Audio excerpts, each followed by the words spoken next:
Now, there's no audio on this video, but this is a stolen vehicle that was located by, I believe, a flock camera. Can you direct units to where? Sorry to cut you off. Yeah, Ephraim, we can direct them in once they get here. We'll keep eyes on it, though, because this is a dead end. You guys have time to stage and get your resources in place before you contact. And actually, they're going to be moving now. Looks like they backed out, possibly setting up to go westbound on Tecolote. 10-4, setting up to go westbound. 600, SeaWorld. From SeaWorld for cover, 10-4. 11 for Able, can you downlink? Ephraim turning on.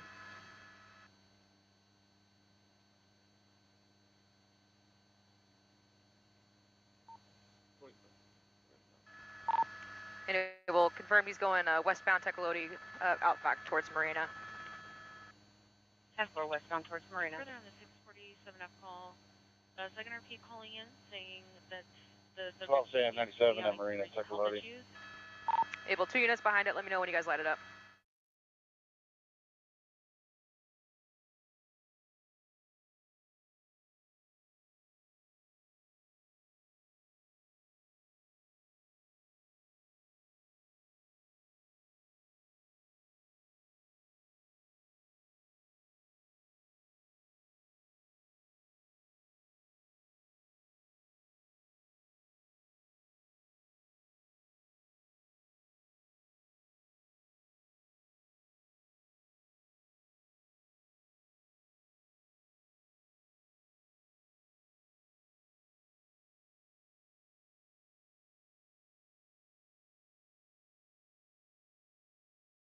So the map's showing you this is a stolen car chase. The map's showing you where the car was circling in and out of neighborhoods.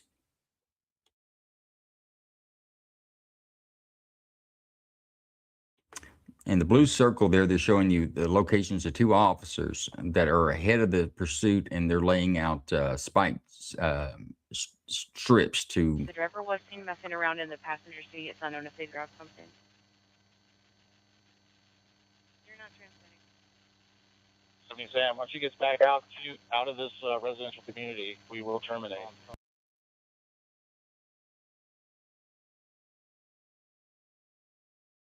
Once again, diagram shows you where they laid off the road. Able, she drove up on the embankment to avoid spikes. She's still on Derby Farms, heading back out towards San Diego. Back on Derby Farm. Stop these cars! Stop these cars! Stop! Stop! Okay. Oh, you got look up! Oh, you're just...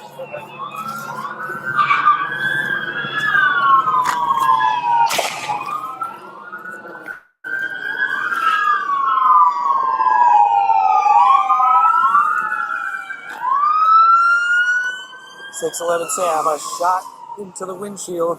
She drove right at me. Pull yours just a little bit.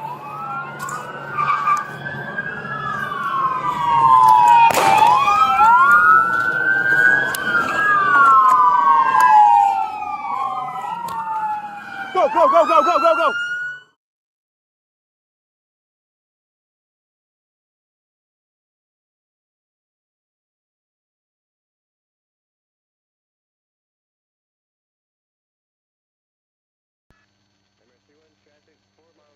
South on Ted Williams approaching Colorado. Last unit of traffic, can you identify your 20 for spikes? We have 2 units with spikes on Ted Williams. Sorry. She TC'd off of Ted Williams Parkway. Looks like several units are pulling up to her now. She is still in the driver's seat.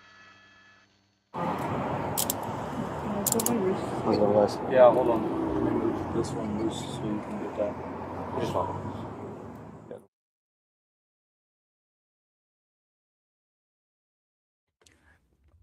Okay, folks, that's your first video. It was a stolen car located by a flock camera, then ultimately an airborne unit, most likely a helicopter, it looked like. Pursuit ensued after the attempt to pull the vehicle over. You saw officers lay out spike strips, and the point in contention here, the deadly force was used. One of those officers shot into the vehicle as it drove around the spike strips into the grass where the two officers were. Are there any portions of this video you guys would like to see again, or any questions that you may have? Going once.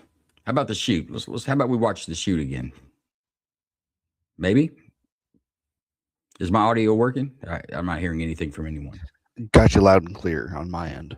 How about jurors? Jurors have any questions?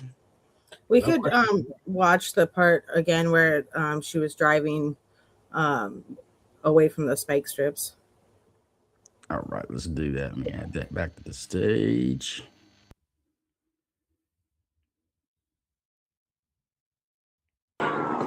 Stop these cars! Stop these cars!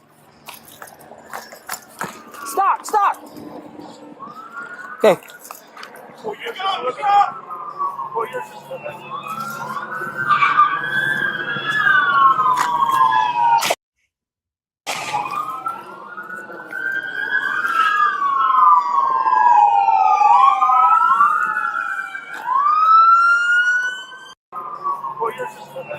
Stop these cars! Stop these cars!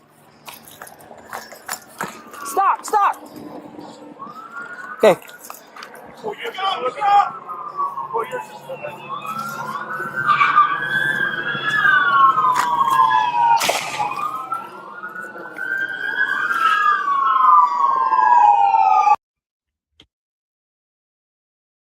Okay, there you go. I've showed it to you a couple of times. That's the only use of force that we're considering here, and we're looking to see if it was reasonable. Remember, it's reasonable if one uses deadly force, if another reasonable person, this hypothetical that we spoke about, if they would think that their life was in danger. So if it's reasonable to believe, it doesn't mean that after a thorough investigation, it's determined that, like, let's say it's a BB gun, and the BB gun is determined to be something that you were never truly in danger with. It doesn't change the fact that if you truly believed you were in danger, you had the right to defend your life. And that's kind of what the question that we're asking. It's not kind of the question, is the question we're asking here today. Was it reasonable that the officer had a fear for his life, or the fear for the life of the general public, or for a third person, maybe his partner on this one? Without any more questions, going once for the jury, twice. Let's put up a clock. Reset that bad boy to 10 minutes. Put it on stage. All right, folks, this is where we deliberate. You got 10 minutes to do it, and I'm going to call on you now. You won't be able to be quiet. Smitty, I'm coming to you first. What's your initial opinion on this video? What are you thinking? My initial thought process is that he fired. I think, given the circumstance, the vehicle is probably losing control. The ability to steer was a little bit predetermined to actually shoot your firearm at that point in time. I would question whether that was warranted or not. That's my first initial thought. Okay. Let's go to who's next? B4. B4, what do you think? I say it's a clean shoot. Reason I say that is he believed he was in a reasonable risk of his life. And I would say that because if you notice, he follows through with his weapon after the initial shot, and he refrains from doing a second shot. That means that his first shot was calculated. And the reason he kept a train on it is because he was still in the state of fight or flight. It means he legitimately felt that he was at risk.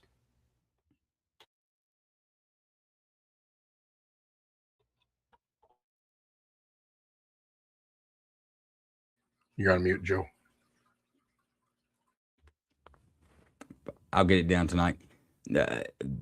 He had fear either for him. You're saying it's reasonable to believe that he had fear for himself, or could possibly, if he said I was in fear of my partner, because they're split. Either right? or. I mean, he was the in car fear. goes between them. Yeah.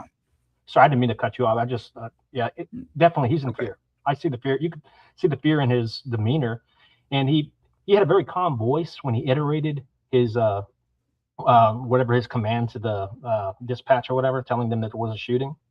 And so, he measured himself, but his body behavior said a completely different story, or told me a different story. Okay, so you're leaning towards it'd be reasonable that he feared for his life or the life of a third person, right? That's correct. Yeah. Okay. Mac from Alaska, what do you think? Yeah, I think it was reasonable. I mean, a vehicle is a deadly weapon. can be used as a deadly weapon. And I think that if I see a vehicle driving towards me, and then you have two people in the, his partner was right there. She was driving recklessly, and I think it was reasonable to be fearful. Fair enough. Flash, cut you some slack, brother. But now you're on the spotlight. What do you think? Okay, so I think it was reasonable because I mean, one, the car is coming at you, so of course you would fear for your life. But on the other side of it, in terms of range, his partner was not too far, but his partner also didn't fire the weapon as well too. So I want to say yeah, it's reasonable, but do I think he had to shoot? No, I don't think he should have shot, considering the fact that it's I mean in proximity like houses and other people around.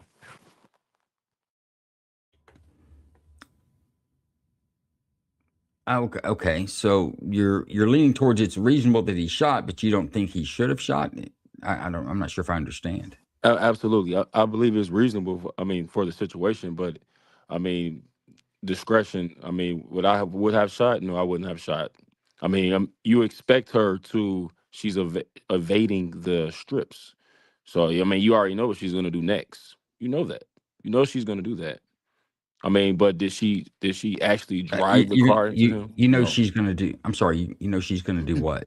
She's You know gonna she's avoid gonna the try to strips. avoid the strips. You know she's gonna avoid the strips. Common, yeah. I mean, you saw it come. You saw it coming before you even shot. So it's like, I mean, do you get in the way? Were you But really in the if we're way? going to go down if we're going to go down the common road, it's also very common, and there's many stories of officers that were deploying the spike strips where they avoid the spike strips by hitting the officer. Yeah, now I get that. Now, but what I'm saying is also is his partner was not too far in proximity of where the vehicle was. He didn't shoot. But what does that tell you? Did he really have to? I mean, but it should have the vehicle should have been disabled. What if we brought the officer in and he provided testimony that he said that I didn't think the car was going to hit me. I didn't know exactly where the other officer, my partner was, and I feared for my partner's life. Would that be reasonable? That's reasonable as well too. But that's why I go back and say that it's reasonable. But on the other side of it, it's like, do you really have to shoot? That's just the thing I'm saying. Well, that's not really a question for a jury, though. Yeah. I mean, really, it's not. That's not a question that I think a jury can answer. And there's some law and cases out there that say that we have to view these without the benefit of hindsight. And when we start saying, well, if you consider all the things I saw in the video after watching it 3 times, I think these things. I think that doesn't give the actor in this case the benefit of hindsight. But I get what you're saying. Yeah, you bring up some very good points about backstops and you're responsible for every round that you shoot, for sure. But you're leaning on reasonable on this. Yeah, it's reasonable. I mean, considering the fact that he's enforcement. Fair enough. Let's go to I'm gonna go back to Smitty. Smitty, is any other person's point of view? Has it swayed you one way or the other, or are you still thinking maybe lean towards unreasonable? I'm still leaning towards unreasonable because I look at the intent, and after the car had passed, the firearm was discharged. Okay. And what would be the purpose of disengaging your firearm after the fact, after the car has already passed you? So what about the question that we're trying to decide? Was it reasonable that the officer had a fear for his life or the life of another person? Is it reasonable? Reasonable in the heat of the moment, yes. But looking at the video and just looking at just my initial observation of it, I would be hard pressed to sway from what my initial sentiment was, which is unreasonable. Okay, but the question we're asking is quite simply: was it reasonable that the officer in this case, who fired the gun, shot the bullet? Is it reasonable that if he said, "I feared the car was going to hit me," or "I feared the car was going to hit my partner," would a reasonable person find that reasonable? Yes, they would. So, I mean, you're kind of like Flash, though. You got some issues about particulars.